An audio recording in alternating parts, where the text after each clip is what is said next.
Salam sejahtera Malaysia, denyut nadi suara rakyat bergema di channel ini. Pertama sekali, saya nak ucapkan tahniah kepada Datuk Seri Najib Tun Razak.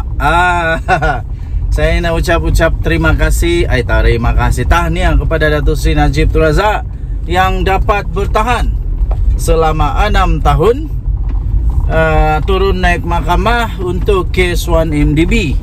Dan ditambah lagi pula, sekarang ini dia turun naik mahkamah bukan dari rumah tau. Bukan dari rumah, tapi dari penjara. Turun naik mahkamah dari penjara, dia turun naik untuk kes 1MDB. Akhirnya tahniahlah diucapkan kerana dapat bertahan selama 6 tahun ini. Akhirnya kes 1MDB, pihak pendakwaan menutup kes. Pihak pendakwaan telah menutup kes untuk 1MDB ini apabila mereka sudah menanya soal, begitukah? Sudah pun berjalan saksi sebanyak lebih daripada, kalau tidak silap, lebih daripada 30 orang saksi, dan mereka sudah berpuas hati dengan itu semua. Jadi mereka telah pun menutup kes dan mereka pula bersedia untuk menyerahkan 49 saksi kalau saya tidak silap kepada pihak pembelaan untuk pembelaan Datuk Seri Najib Tun Razak. Okey, jadi selalunya sekarang ini kalau sudah ditutup kes, selalunya kes itu tidak akan lama lagi lah. Tidak terlalu lama lagi untuk menunggu keputusan sama ada Datuk Seri Najib Tun Razak akan dipenjara ataupun akan dilepaskan sebagai orang yang tidak bersalah. Tapi itu semua bergantung, sangat-sangat bergantung kepada keputusan daripada mahkamah lah. Jadi ramai orang kata Najib Razak dah nampak sangat akan kalah di dalam kes 1MDB ini. Ramai orang kata dah nampak sangat, dah terlalu ketara. It's too obvious, diorang kata. It's too obvious that Najib is guilty, will be charged guilty, mereka katalah. Tapi ramai juga yang kata it's too obvious that Najib tidak akan bersalah, Najib akan dirilis. Tapi itu pendapat orang. Bagaimana pendapat anda? Setelah 6 tahun Datuk Seri Najib Tun Razak, adakah dia akan menang ataupun dia akan kalah dalam kes ini? Ini betul-betul akan menyebabkan ramai orang ternanti-nanti. Adakah Datuk Seri Najib Tun Razak akan menang kes ataupun dia akan menangis? Menangis, bukan menangkis, menangis pula. Apa pendapat anda? Anda boleh tinggalkan di ruangan komen. Pada masa yang sama, banyak lagi kes Datuk Seri Najib Tun Razak yang masih belum berjalan. Banyak lagi kes Datuk Seri Najib Tun Razak yang masih belum bermula pun. Antaranya ialah kes cukai daripada Lembaga Hasil Dalam Negeri, yang Najib juga menghadapi ini, punya masalah sama dengan anak dia. Yang ini belum lagi. Ada lagi banyak lagi rasanya kes Datuk Seri Najib Tun Razak yang sama ada belum berjalan atau belum selesai. Jadi ada banyak lagi kes Datuk Seri Najib Tun Razak yang bakal akan dihadapinya. Memang kesian jugalah kepada Datuk Seri Najib Tun Razak, tapi itulah yang berlaku. Okey, jadi ditambah pula dengan keperitan bahawa Rosmah Mansor pun sudah dipenjara, sudah dijatuhkan hukuman penjara oleh mahkamah. Sekarang dia menunggu pula untuk rayuan dia dan sebagainya. Kalau rayuan dia kalah juga sampai di Mahkamah Persekutuan, Rosmah Mansor akan dipenjara. Dia antara manusia yang tua lah dalam penjara. Jadi itu akan membuatkan ramai orang terkejut juga lah agaknya.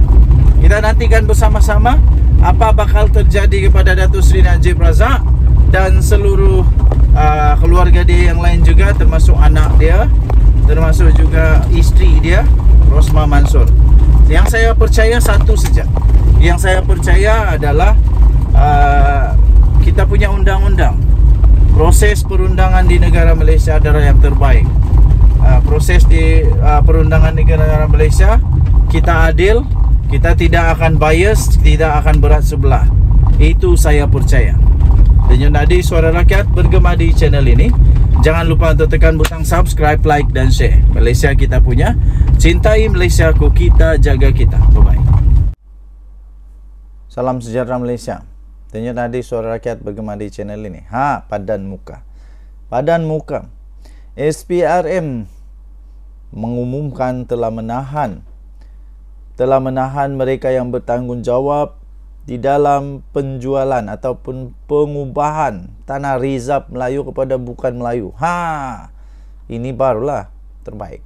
SPRM menahan pengarah urusan kes ubah tanah Rizab Melayu kepada bukan Melayu. Mari kita lihat siapa yang kena. Mari kita lihat siapa yang kena.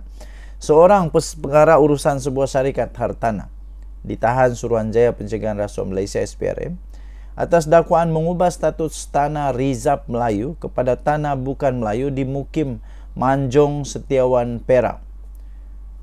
Lapor berita harian, syarikat milik lelaki berusia 44 tahun itu dipercayai terbabit melakukan pemecahan lot, membabitkan kira-kira 650 hektar tanah sebelum dijual menjadi lot rumah dan banglo. Difahamkan siasatan SPRM mendapati sejumlah 317 lot. 317 lot yang dipecahkan kepada individu serta syarikat yang sebagian besarnya adalah bukan Melayu. Penahanan itu adalah rentetan kepada tangkapan seorang bekas timbalan pendaftar hak milik di Pejabat Tanah dan Galian PTG Perak yang sudah dituduh di Mahkamah Seksyen Ipoh bulan lalu. Lapor portal itu memetik sumber, syarikat tersebut disyaki membayar rasuah kepada kaki tangan kerajaan untuk mengubah tanah Rizab Melayu kepada bukan Melayu di Setiawan. Selepas pengubahan status tanah itu, ia dipecahkan lot untuk pelbagai kegunaan seperti lot kediaman dan dijual kepada bukan Melayu untuk dijadikan hartanah mereka. SPRM setakat ini dapat mengesan sejumlah 317 pecahan hak milik atau lot daripada 650 hektar tanah Rizab Melayu yang ditukar hak milik itu, katanya.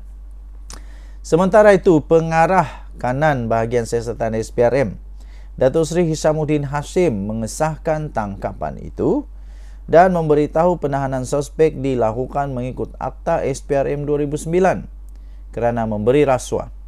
Katanya suspek akan direman di Mahkamah Magistrate Ipoh pada pagi ini untuk membantu siasatan SPRM.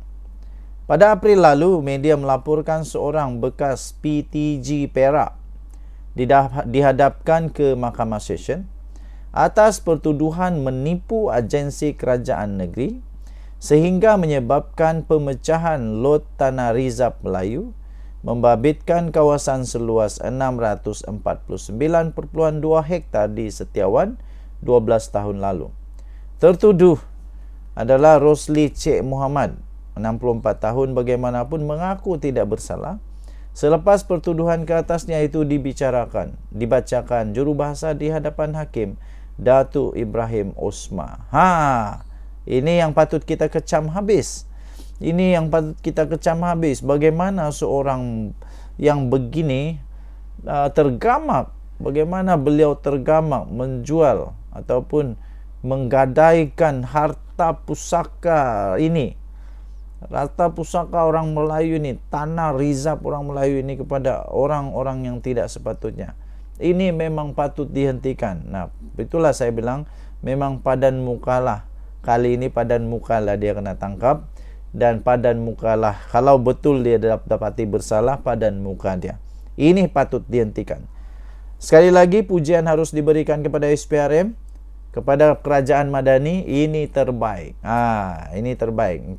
Entah selepas ini ramai lagi walaun-walaun yang akan terkejut, mulai bergegar-gegar lutut kerana jangan pula selepas ini, kerana jangan pula lepas ini tiba-tiba ada lagi anak-anak walaun Ada lagi menantu-menantu walaun yang terkedapatan kantoi makan rasuah sampai lari ke luar negara.